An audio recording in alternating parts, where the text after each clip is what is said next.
you serious? Are you serious? Okay, guys. Universe that consists of different colored cans of paint. In our hypothetical paint universe, we have a can of yellow paint and a can of blue paint. And at the instant of the Big Bang in this universe, the two cans of paint start expanding apart from each other. In our hypothetical paint universe, one side of it would look yellow, and the other side would look blue. But as we've learned, the cosmos looks green, whether it's the paint universe or the real thing. The two colors of paint represent the different particles in the infant universe. To end up a uniform green, like the cosmic background radiation, they had to be touching. But when scientists first calculated the speed of the Big Bang, they concluded that it blew everything apart faster than the speed of light, meaning blue and yellow were too far apart, even at the instant of creation, for any mixing to take place. Seeing a universe that's so uniformly green would be very strange. It would be like taking our can of yellow paint, pouring it out, and having it be green, then taking the can of blue paint, pouring it out, and having it be green as well. It's impossible. This horizon problem can be solved by a theory that I've worked on called inflation, which is a twist on the Big Bang. Inflation is now the widely accepted variation that makes the Big Bang work without the limit imposed by the speed of light. Another way this could have happened is that our paint universe might have expanded only this far. The two cans of paint had enough time to mix and become uniformly green before the universe undergoes a sudden period of expansion that occurs faster than the speed of light.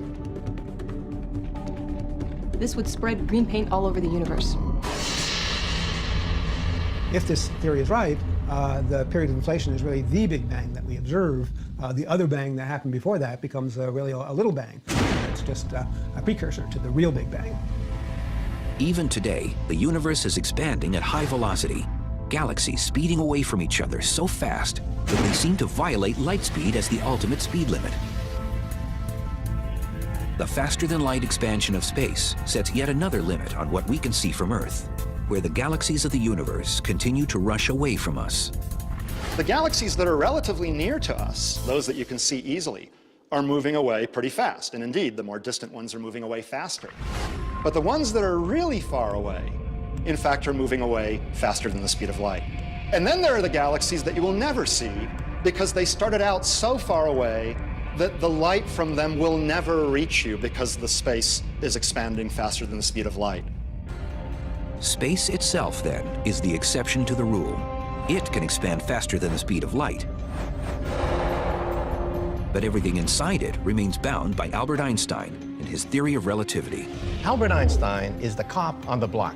You cannot break the light barrier. We physicists can accelerate particles to 99.9999% the speed of light, but we have never, ever broken the speed limit. But we don't need to break the limit to experience the strange province of light speed. If the universe bends and stretches around the speed of light, what happens when we hit the accelerator and start to get close?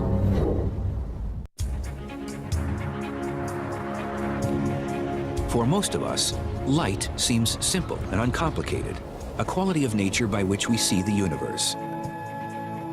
Under the scrutiny of science, however, it becomes strange and bizarre. Light is such a common thing in our everyday experience, and yet we have very little understanding of it, really. It's very weird. The speed of light is something that the entire universe bends around to accommodate. We can begin to understand why the universe bends itself around light speed by joining physicist Clifford Johnson at a bicycle track, where a tennis ball will compete against a beam of light. If I throw an ordinary object like a tennis ball, I can throw it at a given speed, it'll go a certain distance. This is the path of the tennis ball as Johnson throws it while he's standing still. It lands roughly halfway down the track. Next, he'll throw the ball again, but this time from a moving bike, with different results. If I throw the tennis ball at that same speed while riding the bike, it'll go faster because it's the speed of the tennis ball plus the speed of the bike, and so it'll go further. Compare the two tosses, and the difference is clear. The ball goes faster and farther when thrown from the moving bike. It makes perfect sense. But now we put light to the same test, using the bike's headlight instead of a tennis ball. If I'm standing stationary and I switch on the headlight of the bike, that beam of light that comes out of the headlight comes out at the speed of light. No other speed but the speed of light. Suppose the beam was slow enough for us to actually see its motion down the track. We mark its position just a brief moment later. Next, Johnson switches on the headlight at riding speed, and the unexpected happens. In that same moment of time, the light travels exactly the same distance as before. Unlike for the tennis ball, you don't add the speed of the bike to the speed of the light. The speed of light remains the speed of light. The two light beams travel the same distance because light speed is constant and independent of the source's motion. It may fly against intuition, but it is a fact of nature. Every beam of light in the universe travels at the same speed in empty space, no matter how fast the star or comet or galaxy that emits it is moving.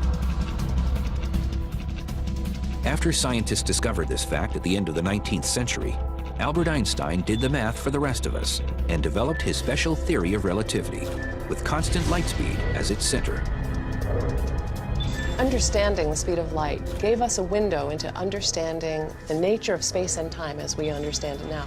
We do not live in a rigid world where meter sticks and a clock ticking at regular intervals. We live in a flexible, stretchy, Einstein's world, relativistic world of space and time. In common experience, the universe doesn't seem very stretchy to us because compared to light speed, we are moving very slowly. But when we crank up the velocity, things begin to change. As you get closer and closer to the speed of light, all sorts of strange and marvelous distortions take place. When we say that the universe kind of bends itself so that the speed of light is always constant, it's amazing how literally that's really true. As you move closer and closer to the speed of light, your time appears to slow down to an observer that's just sort of watching you go by. That's amazing. When Clifford Johnson bikes around the track, he needs to be going about 56 million times faster than his current 12 miles per hour to get close to light speed. But suppose he could. Imagine I were riding my bike close to the speed of light. Never mind whether that's possible or not. Just imagine that this was happening.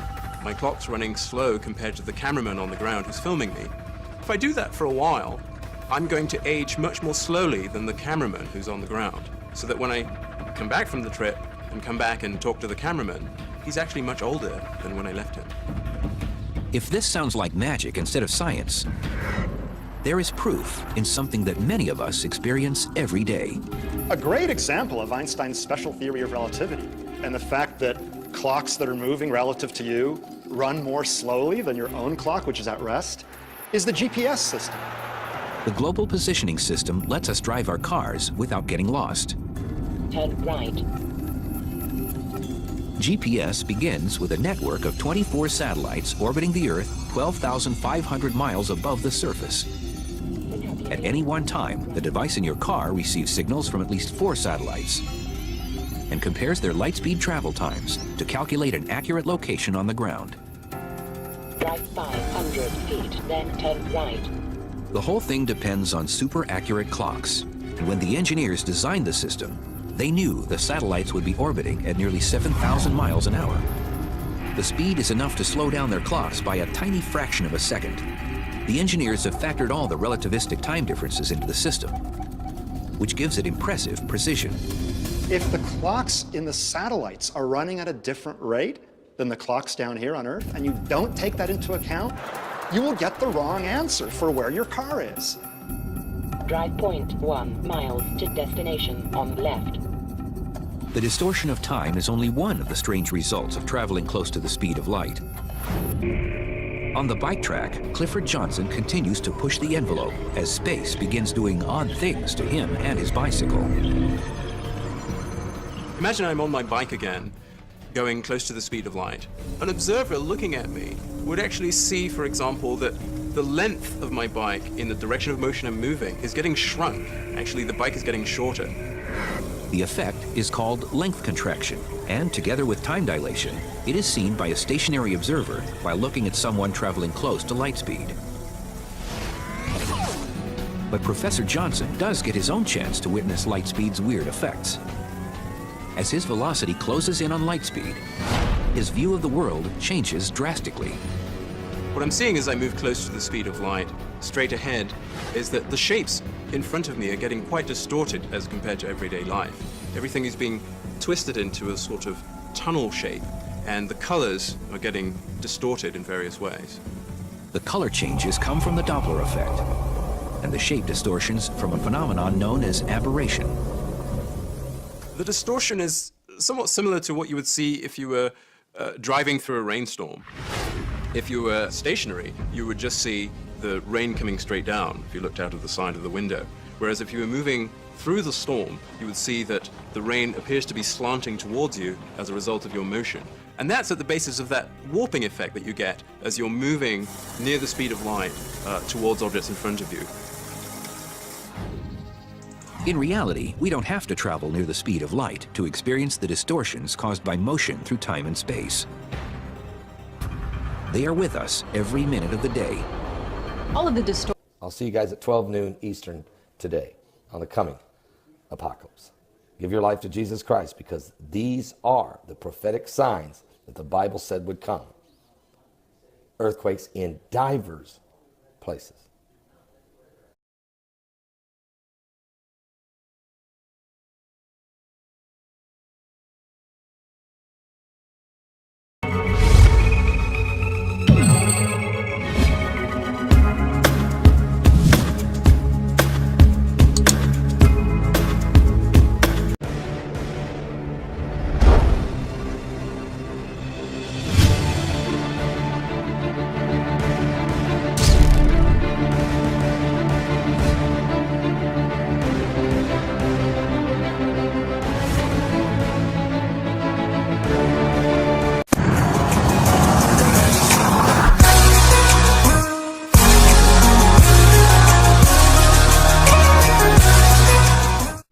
Are you serious? Are you serious? Okay, guys. Universe that consists of different colored cans of paint.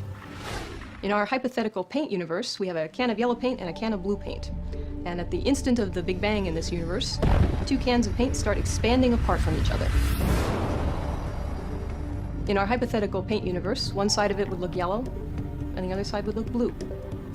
But as we've learned, the cosmos looks green, whether it's the paint universe or the real thing. The two colors of paint represent the different particles in the infant universe. To end up a uniform green, like the cosmic background radiation, they had to be touching. But when scientists first calculated the speed of the Big Bang, they concluded that it blew everything apart faster than the speed of light, meaning blue and yellow were too far apart, even at the instant of creation, for any mixing to take place. Seeing a universe that's so uniformly green would be very strange. It would be like taking our can of yellow paint, pouring it out, and having it be green, then taking the can of blue paint, pouring it out, and having it be green as well. It's impossible. This horizon problem can be solved by a theory that I've worked on called inflation, which is a twist on the Big Bang. Inflation